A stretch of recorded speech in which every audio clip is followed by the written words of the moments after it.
રાજ્યના શિક્ષણ વિભાગે જે જૂના શિક્ષકો છે તેમની ભરતી કરવા માટે ઉચ્ચતર માધ્યમિક અને માધ્યમિકમાં 4000 અને 3500 જેટલી ભરતીની જાહેરાત કરી હતી અને તેની ફોર્મ ભરવાની નોટિફિકેશન પણ બહાર પાડી દીધી છે।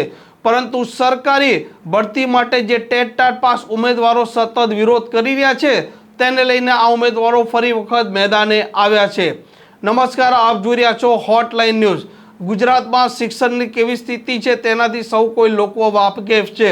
અવારનવાર વિરોધ પક્ષના નેતાઓએ પણ આરોપ લગાવ્યા છે કે એવા અનેક જિલ્લાઓ છે જ્યાં સ્કૂલોની સ્થિતિ દયનીય છે અને ઘણી એવી શાળાઓ છે જ્યાં શિક્ષકોની પૂરતી હાજરી નથી।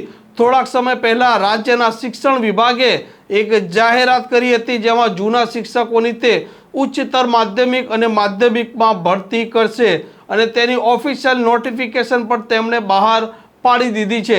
25મી તારીખ અને 10મી તારીખ આ બંને તારીખો દરમિયાન તેના ફોર્મ ભરાશે। પરંતુ એક લાંબા સમયથી સરકારી નોકરી માટે જે ટેટ ટાટ પાસ ઉમેદવારો છે તે વિરોધ કરી રહ્યા છે અને આ મામલે તેમનું શું કહેવું છે તે પણ આપ સાંભળી લો।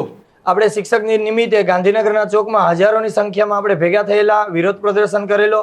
એના પરિણામના ભાગરૂપે આજે આપણા કેબિનેટ કક્ષાના શિક્ષણ મંત્રી પ્રફુલ પાનસેરિયા સાહેબે પોતાના ટ્વિટર એકાઉન્ટના માધ્યમથી એક ટ્વીટ કરી લીધી છે કે ભાઈ ઉચ્ચતર માધ્યમિકના ફોર્મ છે 25 ભરાશે અને માધ્યમિકના ફોર્મ છે 10/10ના રોજ પોર્ટલ ઉપર વેબસાઇટ ઓપન કરી દેવામાં આવશે। આ એક જાહેરાત કરી છે।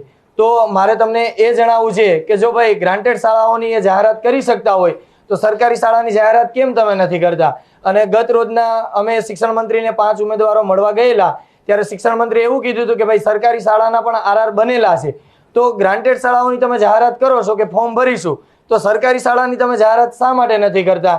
તો જે 4000 તમે ઉચ્ચતર માધ્યમિકમાં અને 3500 જેટલી તમે માધ્યમિકની અંદર જે ભરતી કરવાની છે એમાં તો તમે માત્ર ને માત્ર માધ્યમિક અને ઉચ્ચતર માધ્યમિક ગ્રાન્ટેડ શાળાઓની જ તમે તો આજે જાહેરાત કરી છે, તો સરકારી શાળાઓની કેમ જાહેરાત તમે નથી કરતા?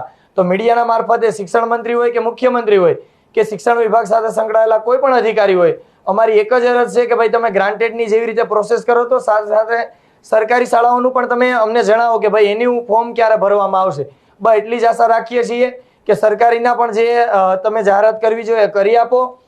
2-3 દિવસની અમે રાહ જોઈએ છે, સરકારીની પણ જાહેરાત તમે કરી દેશો। અને જે તમે 25/9 અને 10/10ની તમે વાત કરી છે માધ્યમિક અને ઉચ્ચતર માધ્યમિકની, જો 25/9ના રોજ ઉચ્ચતર માધ્યમિકના ફોર્મ નહીં ભરાય તો 26/9ના રોજ ફરીથી અમે ગાંધીનગરના ચોકમાં હજારોની સંખ્યામાં એકઠા થશું। તો વિદ્યાર્થી મિત્રો, તમારે પણ એટલો એક મુદ્દો નોટિસ કરવા જેવો છે કે ભાઈ આ લોકો ગ્રાન્ટેડનું તમને જાહેરાત આપે છે તો સરકારીની જાહેરાત શા માટે નથી આપતા? તો તમે પણ રજૂઆત કરો જેથી કરીને આપણો મુદ્દો છે એનો નિરાકરણ આવે। આ ઉમેદવારોનું કહેવું છે કે તેઓ શિક્ષણ મંત્રી કુબેર ડિંડોરને ગઈકાલે જ મળ્યા હતા અને તેમણે આશ્વાસન આપ્યું હતું કે તેમની સરકારી ભરતીનો આરઆર બની ગયો છે, પરંતુ તેઓનું કહેવું છે કે હજી સુધી તો તેની તારીખ કેમ જાહેર કરવામાં નથી આવી। જે ગ્રાન્ટેડ શાળાઓ છે તેની ભરતીની જાહેરાત સરકારે થોડાક દિવસો અગાઉ જ કરી અને તેની ઓફિશિયલ નોટિફિકેશન પણ તેમણે બહાર પાડી દીધી છે, તો તેઓનો શું વાંક છે? આ પ્રકારના સમાચાર જો આપને પસંદ આવતા હોય તો હોટલાઇન ન્યૂઝને જોવાનું ભૂલતા નહીં।